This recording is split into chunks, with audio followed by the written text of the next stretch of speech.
என்ன வேணும்? கொஞ்சம் சர்ச் பண்ணும். முடியாதுன்னு சொன்னா மச்சான், இன்குலாப் ஜிந்தாபாத். இவன் என்னடா சொல்றான்? நம்ம ஆட்டோல உதய பார்சல் பண்ணி எடுத்துட்டு வந்திருக்கோம்ல, அதை வாங்காம போக மாட்டானா? கொடுத்துடலாம்ல. பின்னிடு.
இன்குலாப் ஜிந்தாபாத்.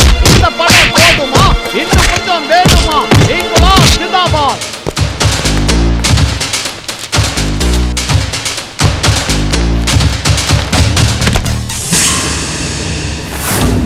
கலெக்டர் லோகநாதனின் அதிரடி செயலால்தான் இந்த சம்பவத்தை வெளியே கொண்டு வர முடிந்தது. அவர் சட்டத்தை தன் கையில் எடுத்ததன் மூலமாகவே இந்த உண்மை வெளியே வந்தது. மேலும் போலீசாருக்கும் அரசியல்வாதிக்கும் இடையே இருந்த உறவு சரியானதல்ல என்பதை திரு லோகநாதன் அவர்கள் வெளிச்சம் போட்டு காட்டியுள்ளார். உங்க முகத்தை எங்க வச்சிருக்கீங்கன்னு பார்க்கலான்னு வந்தேன். அங்கேயே தான் இருக்கு.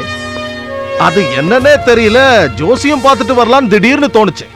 ராகுலியோ கேதுலியோ தோஷம் இருந்தா அதுக்கு பரிகாரம் பண்ணும்ல. இப்பதான் கேள்விப்பட்ட மேடத்தோட தாய் மாமா பெரிய ஜோசியக்காரராமே. நாம 2 பேரும் அவரை போய் பார்க்கலாமா? You get out. போறனே. ஆனா நீயும் என் கூட வர வேண்டி இருக்கும். கொஞ்சம் படிச்சு பாரு.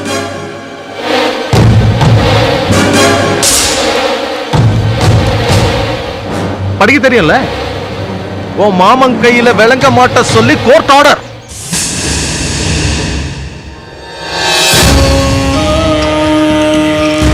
எனக்கு பைத்தியமே பிடிச்சிடும் போல இருக்கு.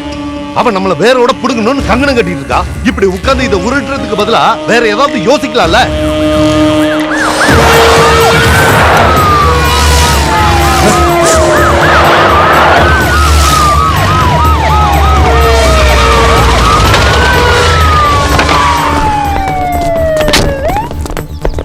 நல்லா மாட்டிக்கிட்டீங்க.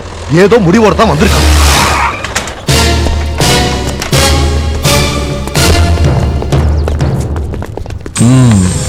வாங்க லோகநாதன் IAS. உங்களை மாதிரி ஒரு திறமையான கலெக்டர் பார்க்கணுன்னு ரொம்ப நாள் ஆசைப்பட்டுட்டு இருந்தேன். என் கையில விலங்க மாட்டுறதுக்கான கோர்ட் ஆர்டர் தானே இது. உன் தாய் மாமா கையில மாட்ட விலங்க கொண்டு வந்துட்டியாமா? அதெல்லாம் நாங்க கொண்டு வந்திருக்கோம் மாமா. நீ யாருகிட்ட மோதுறன்னு தெரியுமா? ஏய் வீணா போன கைத்தடி. 5 வேளை நமாஸ் பண்றதுக்கு பதிலா இவன் கைய கால அமுக்கி விடுறதுதான் உன் வேலைன்னு எல்லாருக்குமே நல்லா தெரியும். என்கிட்ட வாலாட்ன ஓட்ட நறுக்கிட வேண்டாம். இத பாத்தியா? இந்த சின்ன ஓட்டையில கையையும் தலையையும் ஒன்னா சேர்த்து போட்டு இழுத்துட்டு போவேன். போதுண்டா தம்பி. 6ஆம் பாகத்துல ஜென்மத்துல குரு உச்சத்துல இருக்கான். 55 வருஷம் 6 நாள் எனக்கு முடிஞ்சிருக்கு. அந்நிய கிரக வாசம். நீ இல்ல எந்த பொறுக்கி நினைச்சாலும் இது நடக்கும். ஏன்னா விதி. தாய் மாமன்னு சென்டிமெண்ட் ஒண்ணு வேணாம். Arrest me.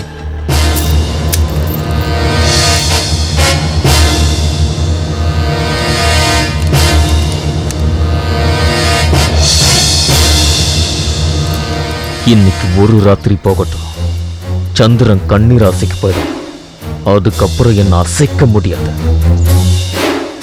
என் எதிரிங்களை அழிக்காம விட மாட்டேன். வா போலாம்.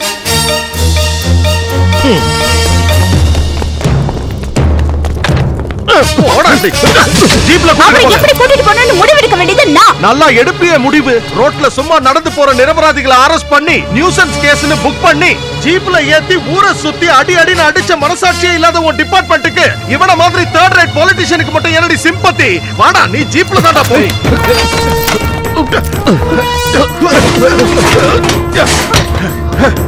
வாடா வாடா ஜீப்ல ஏறா. ஏய், நீ ரொம்ப ஓவரா போயிட்டு இருக்க. என்னத்த ஓவரா போன? சிட்டில இருக்கிற பணக்காரங்களுக்காக கொண்டுட்டு போன அரிசியை அடிச்சிட்டு போனதுக்காக இவனை அரெஸ்ட் பண்ணல. இவனை அரெஸ்ட் பண்ணது சுனாமியால எல்லாத்தையும் இழந்தவங்களுக்கு கொஞ்சம் கஞ்சி வச்சு குடிக்கிறதுக்காக சென்ட்ரல் கவர்மெண்ட் அனுப்பின அரிசியை அபகரிச்சு அநியாயம் பண்ணிருக்கான் இந்த புறம்போக்கு. இப்படிப்பட்ட அயோக்கியனான உங்க மாமனை அந்த ஏசி கார்ல தான் கூட்டிட்டு போவீங்களோ? இப்படி ஏழைங்க வயித்துல அடிச்ச உன் மாமனுக்கு 7 ஜென்மம் மட்டும் இல்ல 7000 ஜென்மம் எடுத்தாலும் சாப விமோச்சனமே கிடைக்காது. என்னடா பாக்குறீங்க? எடுங்கடா வண்டிய.